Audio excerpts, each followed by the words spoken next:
देखो, दो संख्याओं का अंतर 26 है और एक संख्या दूसरी संख्या की 3 गुनी है, तो उन्हें ज्ञात करो।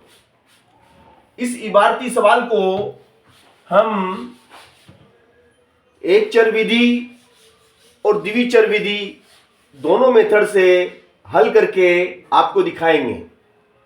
तो सबसे पहले हम इसे एक चर विधि से हल करेंगे। देखिएगा, माना कि छोटी संख्या, माना कि छोटी संख्या 1 से, माना कि छोटी संख्या आपकी 1 से। अब यह कहता है कि एक संख्या दूसरी संख्या की 3 गुनी है। एक संख्या दूसरी संख्या की 3 गुनी है, तो छोटी संख्या अगर 1 से तो बड़ी संख्या इसकी 3 गुनी है।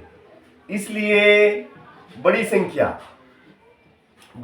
जो है वो छोटी संख्या की 3 गुनी है। तो बड़ी संख्या क्या हो जाएगी आपकी? छोटी की 3 गुनी। प्रश्न के अनुसार क्या है कि बड़ी और छोटी का अंतर 26 है। तो बड़ी में से छोटी को घटा दो। तो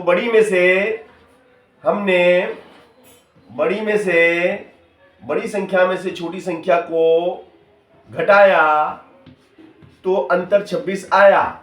अब 3x और ये 1x, तो 3x में से 1x घटेगा, 2x बराबर 26।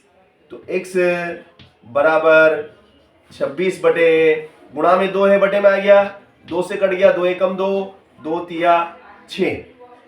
तो छोटी संख्या आ गई हमारी 13। छोटी संख्या हमारी क्या आ गई? 13 आ गई। अगर छोटी संख्या 13 है तो बड़ी संख्या इसकी 3 गुनी है। यहां पे लिख देंगे हम। इसलिए बड़ी संख्या आपकी क्या हो जाएगी? बड़ी संख्या आपकी छोटी संख्या की 3 गुनी है, यानी कि 3x है। और x आपका कितना आया? x आपका 13 आया। 13 26, 13 तिया 39। तो बड़ी संख्या आपकी आ गई 39। बड़ी संख्या क्या है आपकी? 39 और छोटी संख्या है आपकी 13। अब उत्तर की जांच कर ले हम कि भाई हमारा उत्तर सही है कि गलत है। तो बड़ी में से छोटी को घटाओ तो देखिए 26 आता है कि नहीं आता। 9 में से 3 गया 6, 3 में से 1 गया 2। उत्तर की जांच भी हमने कर ली। तो छोटी संख्या हमारी कितनी है? छोटी संख्या हमारी 13 है और बड़ी संख्या हमारी 39 है। इस तरीके से इसको हमने एक चर विधि के माध्यम से आपको हल करके दिखाया।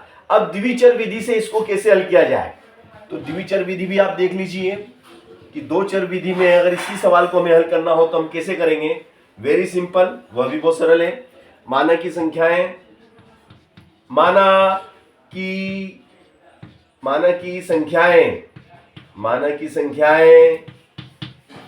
x एंड y है। माना की संख्या x एंड y है। प्रश्नानुसार जो प्रश्न कहता है, अकॉर्डिंग टू क्वेश्चन, प्रश्नानुसार प्रश्न कहता है कि इन दोनों का अंतर, तो दोनों का अंतर कितना है? दोनों का अंतर 26 है, नंबर 1। अब ये कहता है, प्रश्न कहता है कि भैया एक संख्या दूसरी संख्या की तिगुनी है, तो ये 3y जब उठ के इधर आएगा, तो माइनस का हो जाएगा, इक्वल में 0, इक्वेशन 2। अब समीकरण 1 और 2 को या फिर हम कहें कि हम 1 और 2 बनाए नहीं, यहीं रहने दें, इसको समीकरण 2 दे देना हम। ये समीकरण 2 हो गई। अब x का मान इसको हम प्रतिस्थापन विधि से हल करेंगे। कौन सी विधि से करेंगे? प्रतिस्थापन विधि से हल करने पर। प्रतिस्थापन विधि में क्या होता है? एक चर का मान दूसरे समीकरण में रखा जाता है। प्रतिस्थापन विधि से हल करेंगे। x का मान समीकरण 1 में रखने पर, x का मान समीकरण 1 में रखने पर, 1 में रखेंगे भैया। तो क्या है आपका समीकरण एक, ये रहा समीकरण एक है x minus y is equal to 26। X की जगह पुट कर दो 3y, एक्स की जगह आ गया 3y minus y is equal to 26, है ना। तो 3y में से एक y गया तो कितना बचेगा, 2y इज इक्वल टू 26, देयरफॉर y इज इक्वल टू हो जाएगा 26/2। तो 2 एकम 2, 2 तिया 6, तो y का मान आ गया 13।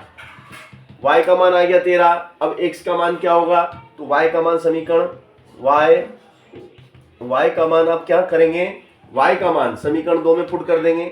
y का मान समीकरण 2 में रखने पर, 2 में रखने पर, तो 2 में x बराबर क्या हो जाएगा, x इज इक्वल टू 3 और y की जगह आ गया 13, 13 दूना 26, 13 तिया 39, तो ये 39 आएगा। इस तरीके से आपकी वे संख्याएं कौन कौन सी हैं, वे संख्याएं हैं आपकी 39 और 13। 39 और 13 ये दो संख्याएं हैं जो जिनका अंतर तो 26 है, जिनका अंतर 26 है, और एक संख्या दूसरी संख्या की तिगुनी है। तो इस तरीके से हमने आपको ये सवाल दोनों मेथड से कराया, एक चर विधि और द्विचर विधि।